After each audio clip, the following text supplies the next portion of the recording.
Hi, this is Gary with MACMOST.com. Let's look at the latest version of Keynote and use Apple Creator Studio to build presentations. So we're looking now at the latest version of Keynote, version 15.1. And I've got an Apple Creator Studio subscription. So we've got access to some new tools here in Keynote. Let's use those to build a presentation. So first, let's look at some new themes. You've got the same theme chooser as before. And most of the templates are ones you have before and still have, even if you don't have an Apple Creator Studio subscription.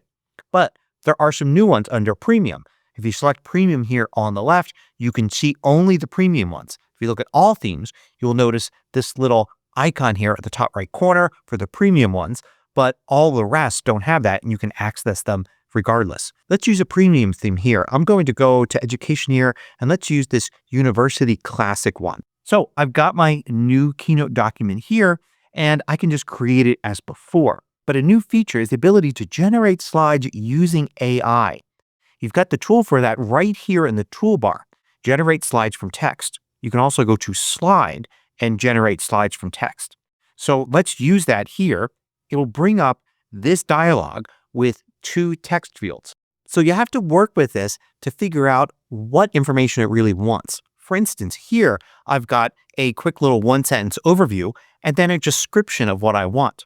You can see at the bottom, it says powered by OpenAI and that this is still beta. If I hit generate here, what I'm going to get back is this message saying it couldn't generate the slides. I can try again. This time, I'm going to provide more of a list here. It seems in my experiment to really want a list so it knows which slides to generate, which is unfortunate because in this example here, I don't know which apples are the most popular ones in the US. So I actually had to use AI to look that up and then generate this. So I've given it a little bit more information, but most importantly, a list of the apples in this case, so it knows which slides to create. So you can't have it generate something from scratch all the time. You got to provide it with some sort of framework. However, you can use AI to do that. Even in here, for instance, I could simply control-click, right-click, or two-finger click, show writing tools, and then I can use Compose, and then do an AI prompt asking for a list of slides for a presentation, and so on. So it probably doesn't work as smoothly as it could, but with this, it should generate the slides. Let's watch it work here. So you can see it's generated this first slide here. I can actually look at the slides as it's generating it. Here's an agenda. Here's each individual apple, and it's adding each one in the order that I provided them. So it's building a presentation here from scratch. It's not a complete presentation. I don't have images or anything like that, but at least it's a framework that I could start with. And then now, of course, I can go in and edit any of these. This is all editable here. So I can change this to something else like that if I want. I can even change the slide layout. So for instance, I can click here in the right sidebar and select something else. Like for instance, let's just do title, text, and image. So there's an image here on the right. Matter of fact, I could select all of these slides here and change them all to that. Now, the next thing you may want to do is add images. And you would think that maybe the new Content Hub would be a good way to do this. I can click here to access Content Hub, which is another part of Apple Creator Studio. And I can look for Apple, maybe Red Delicious, like that. And it will come up with some things. Now, one problem with using clip art like this is it's going to be hard to find all 10 apples in some drawn or photographed style. Plus, it's also going to be hard to be accurate. Like, these may be Red Delicious apples, but when I get down to looking, say, at Fuji and Honeycrisp, is it really going to be able to find exact matches for those? So I could click here and insert this into this image here. And the reason it inserted it here is because I had this selected. If I didn't have this selected, it would have just put it as a new image. So instead, I'm going to use the AI generation tools, another part of Apple Creator Studio. With this selected, I'm going to go to this icon up here instead and generate an image. And now I can describe what I want. So I'm going to put a single Red Delicious apple with no other elements or background. And I'm going to set the aspect ratio to portrait, since this is a little taller than normal, the photo style to realistic, and the view I'm just going to leave at the default. And I'm going to generate this image here. Now, the advantage to using AI for this, when I've got these 10 different apples to generate, is that it should be able to look at the information in its large language model and figure out what makes a Red Delicious apple look different than others, what makes a Granny Smith look different than others, and hopefully provide me with some accurate images. Plus, I could have it match the style, so every apple looks like the previous apple, just a single apple by itself with no background. Other presentation ideas may work better with the Content Hub images, or may work better if you simply import images from somewhere else or some other AI image generation system. So here I have my picture and it looks good. I can describe edits if it didn't do something right, like maybe there were two here, or there was, a farm in the background or something. I could have asked for changes, but I'm just going to insert this and I'll insert it there, and I've got my first slide.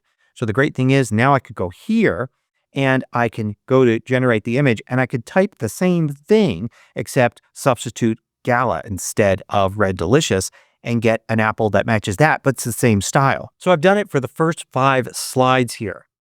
So hopefully it's got it right. Of course, when I'm doing a serious presentation, I probably want to check that with some online references. Even if I was grabbing from a clip art collection that specifically stated that this was a Granny Smith apple, I'd probably want to do that as well.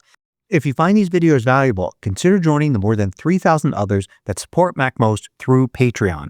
You get exclusive content, course discounts, and more. You can read about it at macmost.com/Patreon. Now, another image tool you've got is the ability to alter images, and these can come from Content Studio or from your own images. So if I search here for apple tree, and let's say I want this image here, but let's say I want to change it in some way, I can control click it and I can say generate from image, for instance. You can also go to the sidebar here, format image, and I can use generate from image, and I could describe a change I want. So I could say, for instance, give the person a hat. So there I go. I could say insert and it will change it. Another image feature you've got that you can see here on the right is auto crop. So if you want to do better cropping, it will suggest some things here. So you could take one of these suggestions like that, and you could still work with it and adjust it even after the suggestion has been applied. And then you get cropping there. You also get super resolution. So if this image here is something you had, it maybe you've zoomed into a part of it and the resolution's not high enough, it doesn't look quite as good, you can basically sharpen the image using AI by clicking that button and letting it do its thing. The resolution of this image is pretty high to begin with, so you're not going to see too much of a change. Now, Keynote 15.1 with Apple Creator Studio also has the ability to use AI to generate presenter notes. Now, when you create a presentation like this, it actually does that for you already. So like, for instance, for this first slide here, if I turn on Show Presenter Notes, you could see it actually generated the presenter notes there for each slide. But say if there wasn't presenter notes for this, it was empty, I could use this button here at the bottom, or there's one on the toolbar there, and I could have it generate presenter notes for this slide. It puts a little text there, say that they're generated, check for accuracy, that kind of thing, but you could just get rid of that.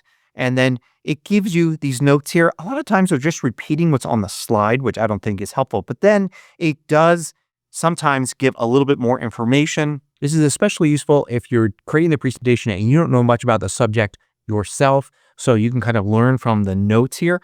But if you're creating a presentation on your own, you probably know a lot more already about the subject.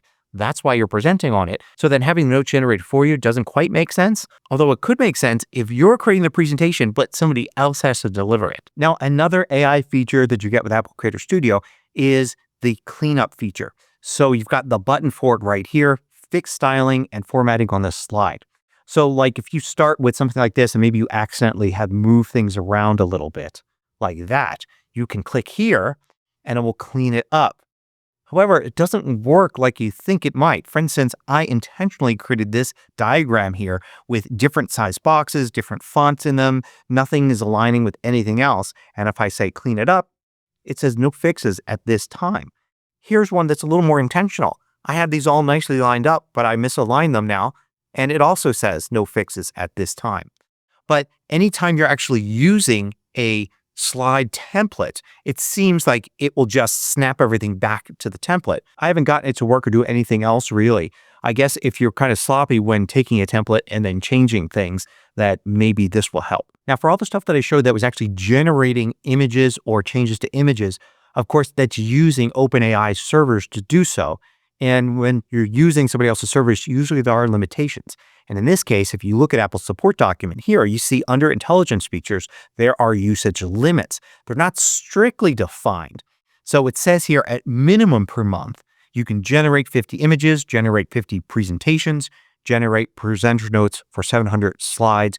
Usage limits reset each month. So I'm guessing 50 is the minimum, and depending how hard the image is to generate, or if you're generating some more variations, or if you've got more or less slides, the limits are going to be slightly different for you. But you can check where you are with those limits. In Keynote, you can go to the Keynote menu here, and this is in Pages and Numbers as well. You can go to Intelligence Features, and you can show usage status. And you can see here, I'm already at 47% for my limit for February. So if you make an occasional presentation, generate a few images, you should be fine. But if you happen to work a lot generating presentations using images in them, then probably Apple Creator Studio isn't going to cut it for you. You're going to want to use one of the other AI services where you can actually go beyond your limit by paying more. Doesn't look like there's a way to do that with Apple Creator Studio. So that's a look at the Apple Creator Studio tools in Keynote and how to use them to make presentations. Also with images, we looked at auto cropping and super resolution. We looked at generating presenter notes and using the cleanup tool. There's actually a pretty full set of tools that you get with Apple Creator Studio inside of Keynote, but none of them are really critical for creating presentations. You could do all of them without Apple Creator Studio, some by just doing a little more work on your part, and some by using third-party stock image or AI image generation tools. Hope you found this useful. Thanks for watching. Want to know about every new MACMOST video each week? Sign up for the absolutely free MACMOST email newsletter at macmost.com/newsletter.